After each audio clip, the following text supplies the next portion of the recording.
ఈ హాలిడేస్‌లో పిల్లలతో కలిసి స్పెషల్ మెమరీ క్రియేట్ చేసుకోవాలనుకుంటే బయట పానీపూరి షాప్‌కి వెళ్ళాల్సిన అవసరం లేదు. ఇంట్లోనే హెల్తీగా, క్లీన్‌గా, రుచిగా చేసుకోవచ్చు. ముందుగా ఓవర్‌నైట్ నానబెట్టిన వైట్ బఠానీలో వాటర్ అండ్ సాల్ట్ వేసి కుక్కర్‌లో మనం దీన్ని సాఫ్ట్‌గా కుక్ చేసుకోవాలి.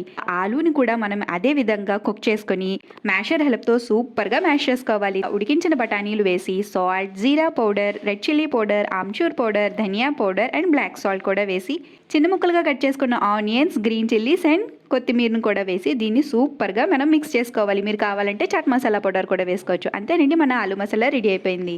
ముందుగా మనం మిక్సర్ గ్రైండర్ తీసుకుని పావు కప్పు పుదీనా, పావు కప్పు కొత్తిమీర అండ్ మీకు స్పైస్‌కి సరిపడా పచ్చిమిరపకాయలు 1, 2 లేదా 3 ఇలా తుంచి వేసుకోండి. తర్వాత 1 ఇంచు అల్లం అండ్ అరచెక్క నిమ్మరసం కూడా ఇందులో వేసుకుని వాటర్ వేసుకుని మనం దీన్ని స్మూత్‌గా పేస్ట్ చేసుకోవాలి. స్మూత్‌గా పేస్ట్ చేసుకుని ఒక స్ట్రైనర్‌లో మనం దీన్ని వేసుకుని ఇంకొక అర లీటర్ వాటర్‌ని కూడా వేసి పూర్తిగా స్ట్రైన్ చేసేయాలి. చిన్న నిమ్మకాయ అంతా చింతపండుని పల్చగా తీసుకున్న రసంని ఇందులో మనం పావు కప్పు వేయాలి.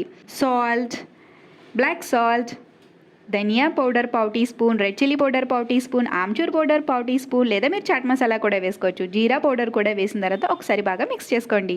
అంతేనండి, మన పానీపూరిలో పని రెడీ అయిపోయింది. సో ఇంక నేను పూరీస్ కోసం రెడీమేడ్గా దొరుకుతున్నాయి, వీటిని యూస్ చేస్తున్నాను. ఇవి సోజీ అండ్ రాగితో ప్రిపేర్ అయ్యాయండి. డీప్ ఫ్రై ఆయిల్లో ఇవి ఫ్రై చేసుకుంటే అంతేనండి, మన పూరీలు కూడా రెడీ అయిపోయాయి.